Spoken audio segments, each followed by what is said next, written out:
Hi friends, स्वागत है आप सभी को most interesting and important Hindi grammar के टॉपिक में। यह एक ऐसा टॉपिक है जहां से आपके एग्जाम में क्वेश्चन ना आए, ऐसा हो ही नहीं सकता है। हाँ दोस्तों, उस टॉपिक का नाम है वर्ण। यदि आप वर्ण को अच्छे तरीके से समझ लेते हैं तो आप संधि भी बहुत इजीली तरीके से समझ जाएंगे। यह टॉपिक संधि जो है वर्ण से कहीं ना कहीं कंसर्न रखता है। तो चलिए इस सीरीज की शुरुआत करते हैं। आप वीडियो को अंत तक जरूर बने रहिएगा ताकि अगला टॉपिक भी आप आसानी से समझ सकें। यदि आप चैनल पे पहली बार आए हैं तो बिना सोचे चैनल को सब्सक्राइब जरूर कर लीजिए और ऑल नोटिफिकेशन पे ऑन कर लीजिए ताकि हमारे प्रत्येक वीडियो का नोटिफिकेशन आपको मिलता रहे। चलिए सबसे पहले शुरुआत करते हैं इसके डिफिनीशन से। इस क्वेश्चन को हमने एक बार अपने कम्युनिटी टैब में पूछा था। भाषा की वह सबसे छोटी इकाई जिसे खंड या टुकड़ा नहीं किया जा सके उसे कहते हैं।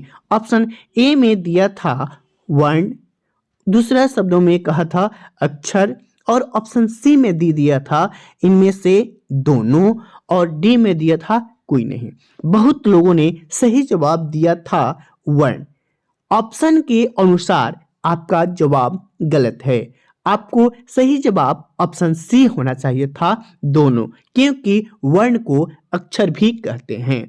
तो आप क्वेश्चन देने से पूर्व एग्जाम में भी सभी ऑप्शन को सावधानी पूर्वक पढ़ें, तब आप आंसर की चुनाव करें। आइए इसका डिफिनीशन देखते हैं। भाषा की वह सबसे छोटी इकाई जिसको और अधिक खंड या टुकड़ा नहीं किया जा सकता है उसे वर्ण या अक्षर भी कहते हैं।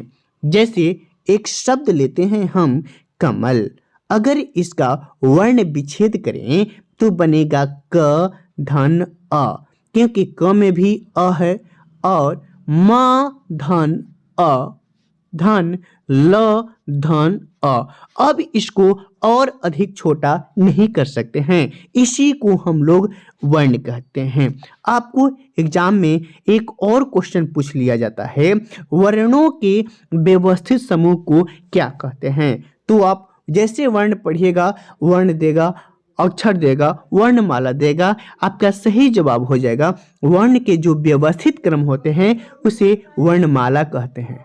यदि हम आपसे कहें ए लेटर है या अल्फाबेट है, तो alphabet is the group of letters.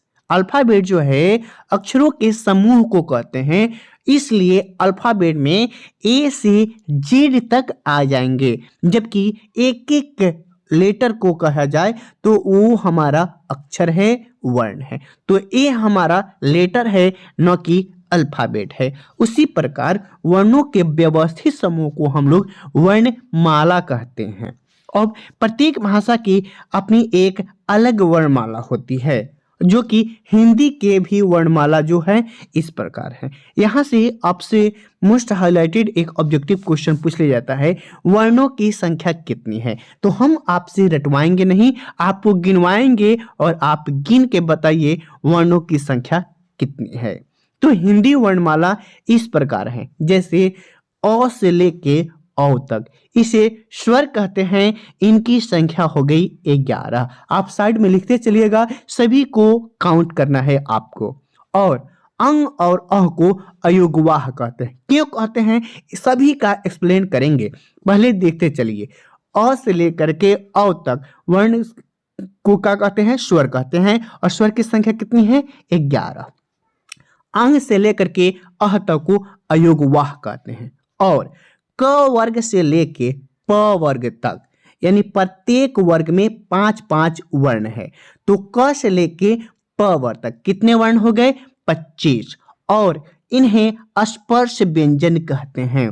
Question पूछा जाता है स्पर्श व्यंजन की संख्या कितनी है, तो 25, क वर्ग से लेके प वर्ग तक। तो 11 स्वर, 2 अयोगवाह और 25 स्पर्श व्यंजन। यह अलावा को अंतस्थ व्यंजन कहते हैं, 4 ए हो गए। तालाब श, मूर्धन्य श, श और ह को ऊष्म व्यंजन कहते हैं। इस सभी का डिफिनेशन हम लोग बारी बारी से देखेंगे। छ, त्र, ज्ञ और श्र को संयुक्त व्यंजन कहते हैं, जबकि ड और ढ को नव विकसित या अतिरिक्त वर्ण कहते हैं।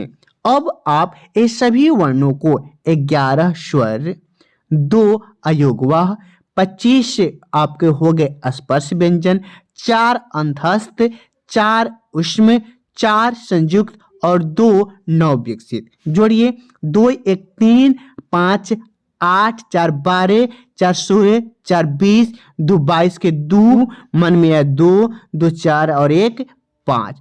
अब आप हमें बताइए वर्णों की संख्या कितनी है, तो आप भूलिएगा नहीं। वर्ण की संख्या कितनी है, तो 52। वर्णों की संख्या कितनी, 52। ऑब्जेक्टिव तैयार। अब हम बारी बारी से इसको परिभाषित करते हैं। उच्चारण प्रक्रिया की दृष्टि से वर्ण के 2 भेद होते हैं। पहला स्वर वर्ण और दूसरा हो गए व्यंजन वर्ण। अब इसमें भी इसके प्रकार हैं। सबसे पहले जानते हैं हम लोग स्वर वर्ण किसे कहते हैं। तो स्वर वर्ण वे वर्ण होते हैं जो बिना किसी अवरोध या बिना किसी सहायता के बोले जाते हैं। इसको दूसरे तरीके से भी कह सकते हैं, स्वर वर्ण वह होते हैं जिनके उच्चारण में हवा बिना किसी रुकावट के मुख से बाहर आती है। ए वर्ण के स्वर वर्ण के डिफिनीशन होंगे। पहला तो ए जो बिना किसी सहायता के या जिनके उच्चारण में हवा बिना किसी रुकावट के निकल आती है, वे स्वर वर्ण कहते हैं। जैसा कि हमने शुरू में आपको बताया कि हिंदी वर्णमाला में कुल कितने स्वर हैं, स्वर की संख्या कितनी है, तो स्वर की संख्या हो गई 11।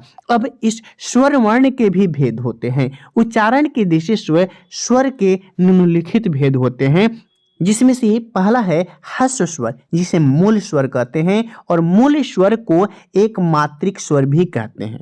अर्थात जिन वर्णों के उच्चारण में बहुत कम समय लगता है उन्हें ह्रस्व स्वर कहते हैं। इनकी संख्या 4 है। अ, ह्रस्व ई, ह्रस्व उ और रे। मतलब अ, छोटी ई, छोटा और री को हम लोग ह्रस्व स्वर, मूल स्वर या एक मात्रिक स्वर कहते हैं। इसके बारे में और जानते हैं। इनकी उत्पत्ति जो है दूसरे स्वर से नहीं हुई है, यानी कि ये स्वतंत्र है, स्वर तो हैं लेकिन इनके उच्चारण में किसी दूसरे स्वर की आवश्यकता नहीं ली जाती है। अगला है हमारा दीर्घ स्वर, यानी कि जिन वर्णों के उच्चारण में ह्रस्व से दुगुना समय लगता है वह दीर्घ स्वर कहलाते हैं। इनकी संख्या 7 है। जैसे आ, बड़ी ई, बड़ा ऊ, ए, ओ और ओ को हम लोग दीर्घ स्वर कहते हैं। इनका एक और डिफिनीशन भी देख लेते हैं। किसी मूल या ह्रस्व को उसी स्वर के साथ मिलाने से जो स्वर बनता है वह दीर्घ स्वर कहलाता है। दूसरा डिफिनीशन हो गया, जैसे आ, ये आपका दीर्घ स्वर है, इसका जो है निर्माण अ और अ के मिलने से हुआ है। उसी प्रकार अ और ई के मिलने से ए हुआ।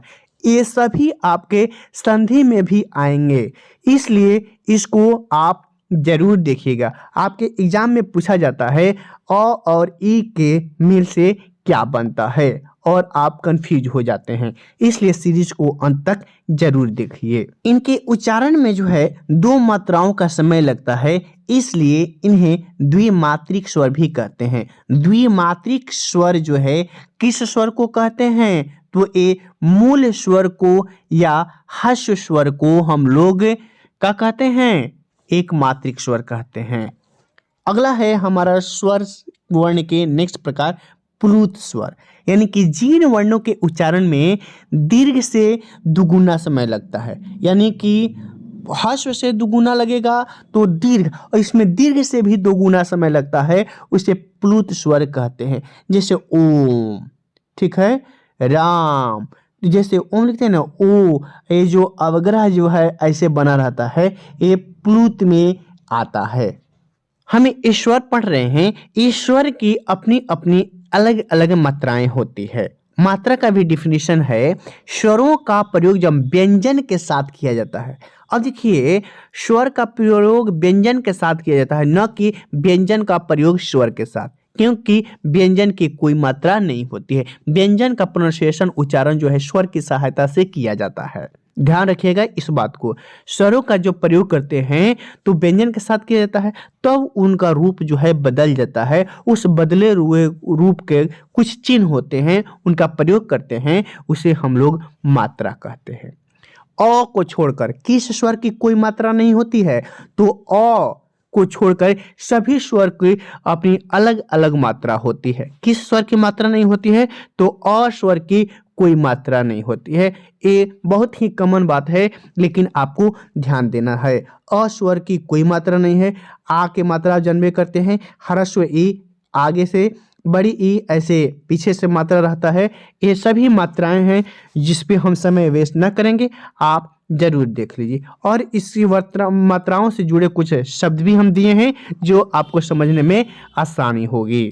अयुग्वा क्यों कहते हैं अंग और अ को? ऊपर हमने बताया अंग और अ को अयुग्वाह कहते हैं।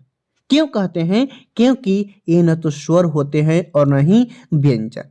ये 4 प्रकार के होते हैं: अनुस्वार, अनुनासिक, निरनुनासिक और विसर्ग। अयुग्वाह के कितने प्रकार? 4।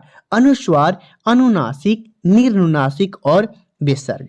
सर्वप्रथम हम लोग जानते हैं अनुस्वार के बारे में। इसके उच्चारण में हवा केवल नाक से बाहर निकलती है। अनुस्वार के उच्चारण में हवा केवल नाक से बाहर निकलती है, जिसका चिन्ह होता है अनुस्वार, यानी अंग की मात्रा। जैसे अंग अनुस्वार की मात्रा है, भंग अनुस्वार की मात्रा है, पंखा अनुस्वार की मात्रा है, कंघे, कंचन इत्यादि। जबकि अनुनासिक की बात की जाए तो इसके उच्चारण में हवा नाक और मुंह दोनों से निकलती है, जिसका चिन्ह चंद्र बिंदु होता है। जैसे माँ, चांद, आंगन, चिड़िया, आंख, आंचल इत्यादि। अब बात करते हैं हम लोग निरनुनासिक की। तो केवल मुख से बोले जाने वाले स्वर को अनुनासिक नहीं, निरनुनासिक कहते हैं। यानी केवल मुख से बोले जाने वाले जो स्वर होंगे उसे निरनुनासिक कहते हैं। जैसे इधर, उधर, घर, आप, अपना। अयोगवाह का लास्ट पार्ट है हमारा विसर्ग। इसका उच्चारण हम प्रायः ह के समान ही करते हैं और इसका प्रयोग करते समय इसका स्वरूप 2 बिंदुओं के होता है। जैसे ऐसे आप देख सकते हैं, इसका 2 बिंदुओं का स्वरूप होता है। इसका कुछ एग्जाम्पल भी और कंठस्थ कर लेते हैं। इसका प्रयोग प्रायः शब्द के अंत में किया जाता है। जैसे प्रायः, पुनः, स्वतः, अतः, इस सभी स्वर की मात्राएं अंत में है। तो यदि आप इस सीरीज को ज़्यादा लाइक करते हैं, पसंद करते हैं, तो हम इसके अगले पार्ट के साथ आते हैं। आपको यह सीरीज कैसा लगा आप हमें ज़रूर बताइए। मिलते हैं इसके अगले पार्ट के साथ, तब तक के लिए धन्यवाद।